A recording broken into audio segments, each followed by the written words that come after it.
abrir as nossas Bíblias em Marcos, capítulo 11, versos de 12 a 14.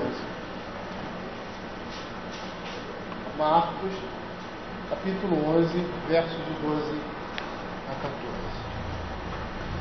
Eu vou fazer essa leitura numa única voz. Tá?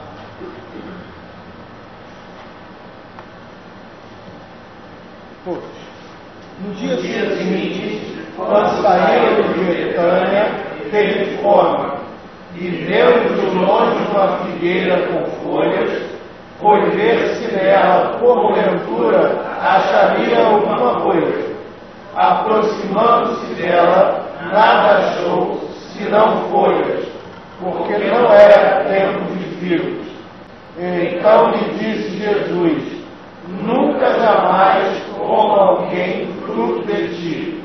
E seus discípulos ouviram isso.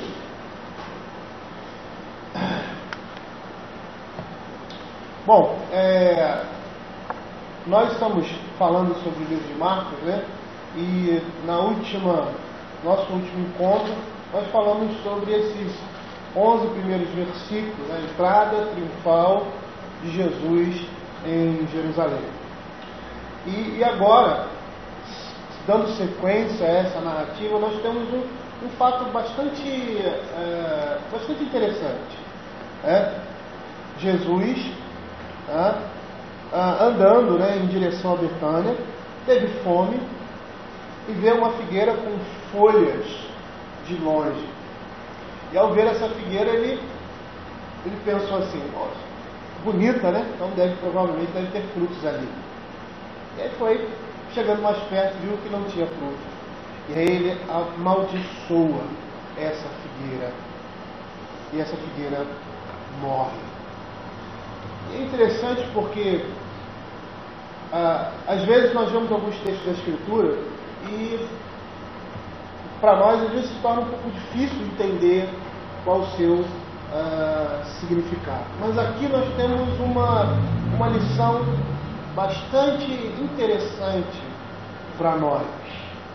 E na realidade o ato que Jesus fez ali, nós podemos interpretar como um ato figurativo. Jesus queria mostrar alguma coisa para nós com esse seu comportamento, ao olhar uma determinada árvore e ao esperar dela frutos, porque ela estava apontando para isso, e quando ele chega próximo a ela, ele percebe que ela não tem esses frutos. E aí amaldiçoa essa árvore. Eu não sei se os irmãos já entenderam o que a palavra de Deus quer nos dizer. Mas se nós formos olhar aqui no texto, nós vamos ver que as folhas, elas estão apontando para a abundância de frutos. Essa é a aparência que aquela árvore estava apresentando. E quando Jesus tem esse tipo de comportamento aqui, provavelmente, em primeiro lugar, ele estava apontando para a comunidade de Israel, para o contexto em que ele se encontrava. E se nós formos olhar para a comunidade de Israel, para a religião judaica da época, nós vamos ver uma religião extremamente formal. Há uma formalidade religiosa muito grande. Os fariseus, eles eram tidos como hipócritas, porque por fora, e essa era a imagem que muitas vezes Jesus usava, por fora eles pareciam belos, mas por dentro eram como túmulos, cheios de ossos podres. O que nós estamos vendo aqui é uma advertência contra uma profissão de fé cristã vazia, desacompanhada de uma doutrina sã e de uma vida santificada. É isso que nós estamos vendo aqui. E nessa perspectiva, a gente vê que é uma mensagem não somente para Israel, não somente para aqueles crentes formais, mas para todos aqueles que são carnais, hipócritas e que tem um coração falso. A primeira coisa que veio à minha mente quando eu li esses versos foi Mateus capítulo 5, verso 3. Abram aí Mateus capítulo 5, verso 3. A palavra de Deus diz assim: vós sois o sal da terra. Se o sal vier a ser insípido, como lhe restaurar o sabor? Para nada mais presta, senão para, lançado fora, ser pisado pelos homens. E é interessante, porque o que Mateus capítulo 5, verso 3 está dizendo, é o que Jesus está mostrando aqui. O Senhor nos constitui com um propósito. O Senhor nos chama com um propósito. No momento em que nós apresentamos ou declaramos que somos cristãos, no momento que nós abraçamos a fé, nós somos chamados a viver essa fé. A viver essa fé de forma íntegra, a viver essa fé de forma profunda, a exercitar essa fé. E o propósito de Deus com isso não é somente abençoar a nós, mas é abençoar outras pessoas. O propósito de Deus é que o mundo olhe para nós e veja em nós a imagem de Cristo. Nós sejamos luzes, como o próprio texto de Mateus capítulo 5, mais adiante, vai dizer. Não se acende uma candeia para colocar num lugar debaixo da mesa, mas num lugar mais alto. Esse é o propósito. Para quê? Para que os homens vejam a glória de Deus na vida dos homens, na vida dos crentes, e glorifiquem a Deus. Eles sejam despertados pela nossa vida, pelo nosso comportamento, e a partir daí o Senhor possa agir na vida deles. Mas é interessante que nesse Mateus capítulo 5, como também aqui no texto da figueira, ele está dizendo que se o sal deixar de ter aquela propriedade que é principal a ele não vai servir para mais nada. Como aquela figueira, que o propósito era dar frutos. O propósito de uma árvore frondosa é dar frutos, e se ela não dar fruto, ela não cumpre a finalidade para a qual ela foi destinada. Então o que lhe resta é ser cortada e lançada no fogo. A mesma coisa que o sal, para nada mais presta, senão para lançado fora, ser pisado pelos homens. E é interessante porque essa imagem aqui, ela é uma imagem figurativa também. Porque ser pisado pelos homens é ser desprezado pelos homens.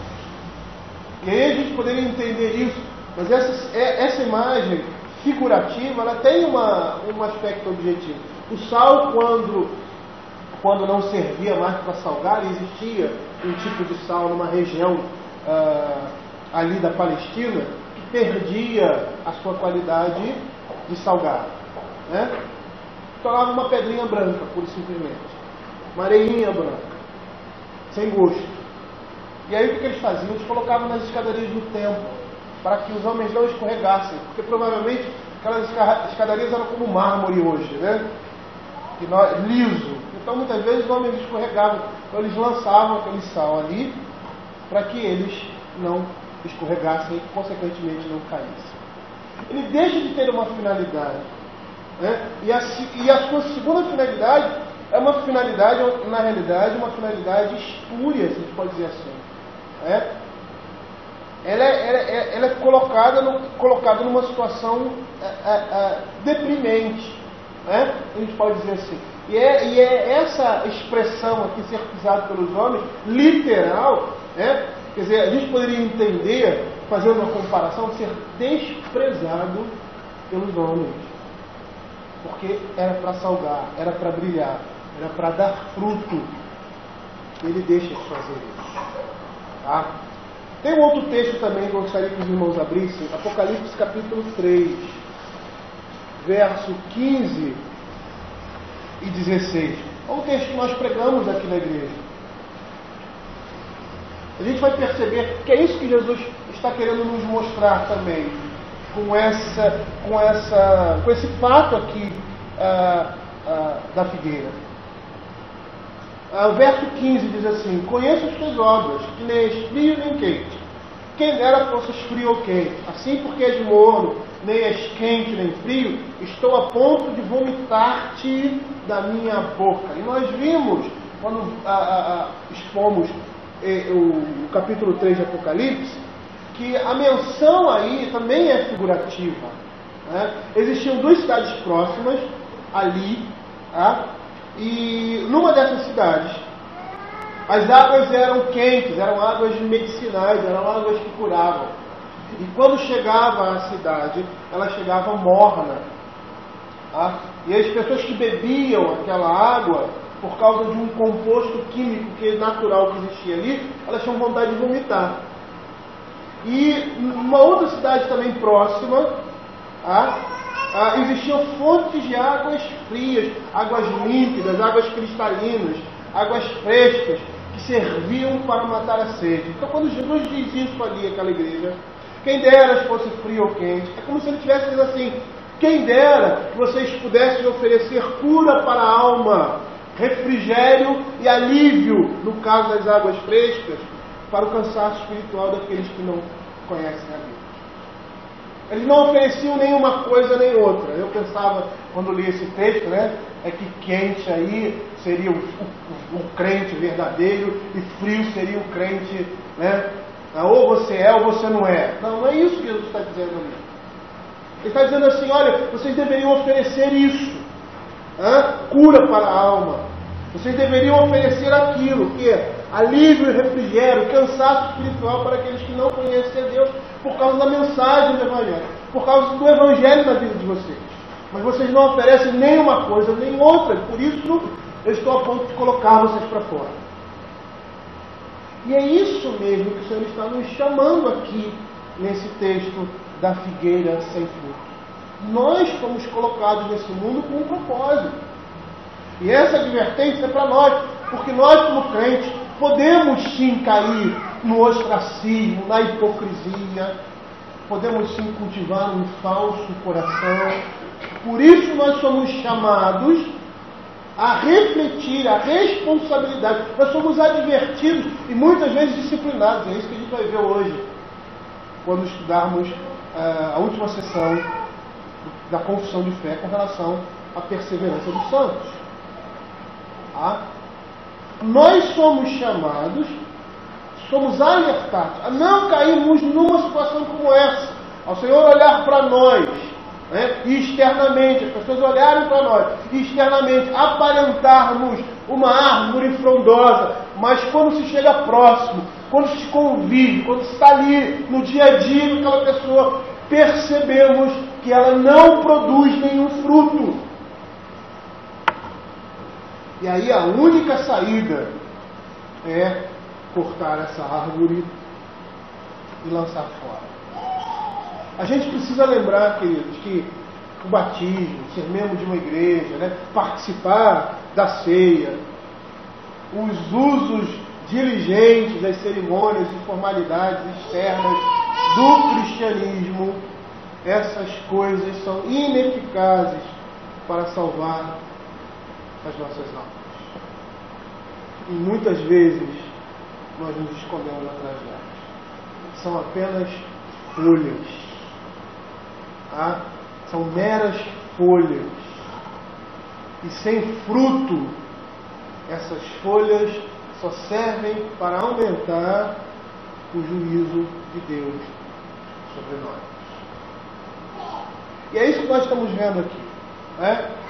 Jesus foi enganado. A gente pode dizer. Ele foi enganado. Ele estava com fome, ele estava faminto, ele queria saciar a sua fome. E ele olha ali para uma árvore de longe, né? E é interessante que o texto diz que aquele não era tempo de figos. Mas ele provavelmente, eu estou especulando, ele olha e não reconhece.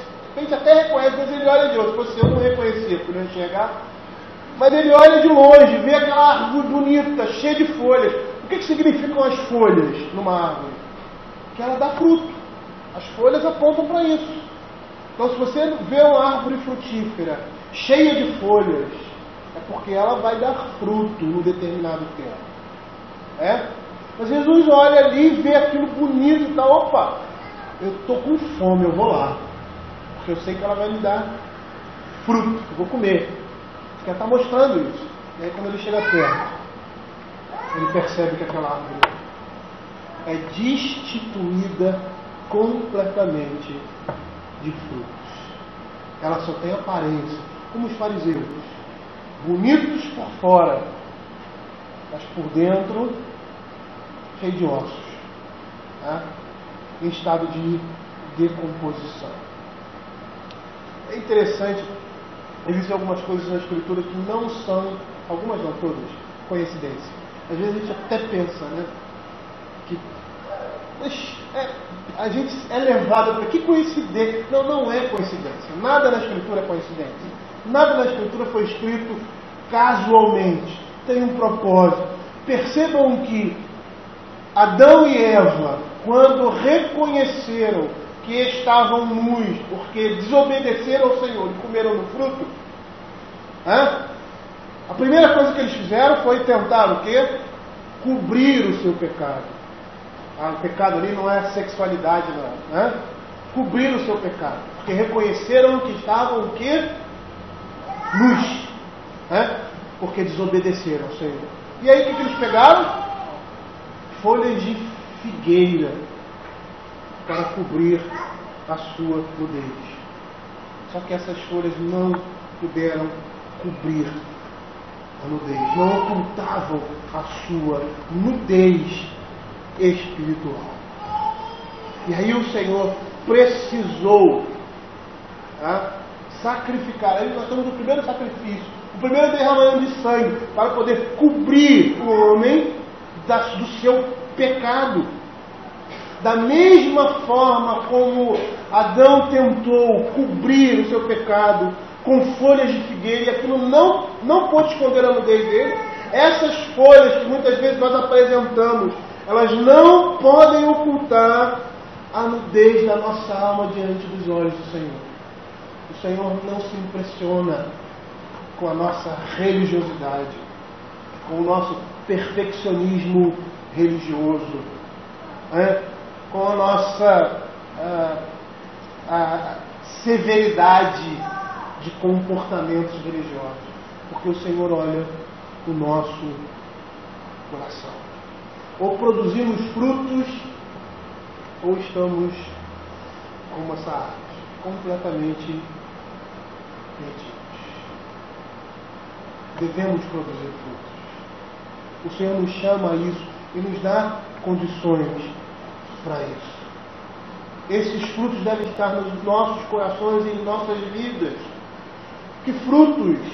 Arrependimento para com Deus, a fé em nosso Senhor Jesus e uma autêntica santidade em conversão. Eu queria dar um exemplo de uma coisa que aconteceu comigo essa semana interessante. Eu estava conversando com um dos meus filhos e era uma conversa, vamos dizer assim, instrucional. E na conversa eu estava falando para ele de algumas coisas que ele deveria ter. E uma delas era paciência. E na conversa que eu estava com ele, eu tive a necessidade realmente de reconhecer que eu estava pecando nesse sentido. Eu não estava sendo tão paciente em algumas coisas. Eu comentei com ele. Eu falei, na hora que eu estava conversando com ele, aquilo veio à minha mente. Porque eu estava instruindo com relação ao quê? A uma coisa que ele deveria fazer, que eu algumas vezes não tinha demonstrado. E aí, quando ele saiu de lá, eu tive que orar e pedir perdão ao Senhor. Pedir que o Senhor estivesse agindo na minha vida para que eu fosse mais paciente em determinadas situações. Nós somos assim. Nós somos assim. Muitas vezes naquilo que nós chamamos a atenção, nós somos falhos. Mas o que nós devemos fazer? É reconhecer o nosso pecado, não sermos hipócritas, e pedirmos perdão, assim, nos arrependermos e a partir dali lutarmos com essas coisas. E é interessante que eu não tinha percebido aquilo que estava acontecendo. Essa minha falta de paciência só consegui perceber na hora que estava conversando com meu filho. Queridos, nós somos chamados a viver a vida cristã. E viver a vida cristã é lutar contra nós mesmos, contra a nossa carnalidade. Porque o Senhor está nos chamando a uma vida de responsabilidade. Ele espera que nós, como crentes, possamos produzir essas coisas. Tá? Sem esses frutos, a nossa declaração de fé só vai servir para nos lançar mais e mais no inferno. Sem esses frutos, tá? Nós não temos nenhuma justificação em nós, porque a própria palavra de Deus diz, não é porque nós vivemos por obras, aquele que não está ligado na videira, ele não pode produzir frutos, mas aquele que está ligado na videira produz frutos. E nós precisamos mostrar para nós mesmos e para o mundo que estamos ligados nessa videira. E de que forma nós mostramos isso? Produzindo esses frutos.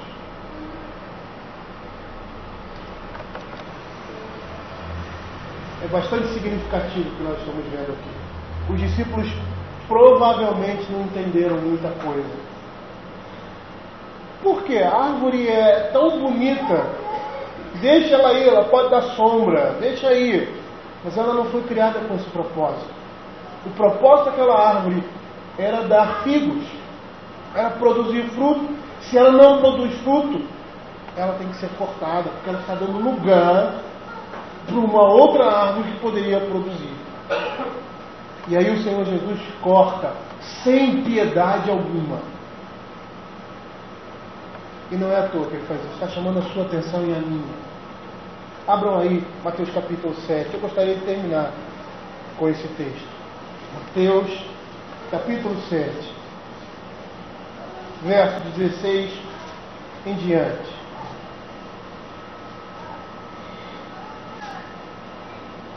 Pelos seus frutos os conhecereis. Colhem-se porventura a uva dos espinheiros ou o figo dos abrolhos? Assim toda árvore boa produz bons frutos, porém a árvore má produz frutos maus.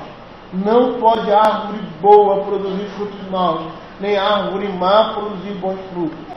Toda árvore que não produz bom fruto é cortada e lançada ao fogo.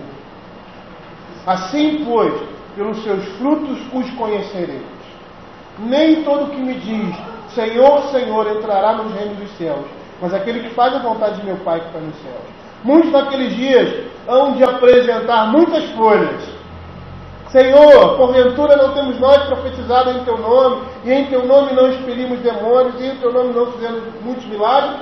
Estão apresentando muitas folhas. Então lhes direi explicitamente, nunca vos conheci, mas não tinham frutos. Apartai de mim, que praticais a iniquidade. Quando às vezes nós olhamos esse texto aqui, nós achamos que o crente deve ser perfeito. Não é perfeito. Eu vou dizer para você. Você conhece um verdadeiro crente e sabe quando? Quando ele peca. Sabia disso? Sabia que você reconhece um crente, verdadeiramente crente, também quando ele peca, quando ele erra? E por que isso? Porque ele não é orgulhoso para com o seu pecado. Porque ele apresenta um fruto que é característica essencial do crente. Lá em João, primeiro capítulo de João, das epístolas, ele diz assim: o homem que diz que não tem pecado é mentiroso. Mas o que ele fala? Todo aquele que confessa o seu pecado, o sangue de Jesus purifica. Porque uma das características principais do crente, que é a humildade, e é por isso que ela começa ali na lista do Sermão do Monte: bem-aventurados os pobres, os humildes espíritos. Essa humildade se manifesta no arrependimento. Porque quando uma pessoa se arrepende verdadeiramente, ela se humilha diante de Deus e diante dos homens. O arrependimento é um fruto da graça de Deus que deve ser apresentado por todos nós. E arrepender-se do seu pecado significa não só reconhecer que errou, porque se você reconhece o seu erro e se entristece por ele somente, ao olhar essa árvore, eu não vou saber dizer se esse fruto é o fruto do arrependimento ou é o fruto do remorso. Mas eu vou conseguir perceber que é um verdadeiro arrependimento quando você abandona e luta contra isso na sua vida. E esses são os frutos característicos na vida de um crente. O arrependimento, a fé e a autêntica santidade de vida. Vamos orar.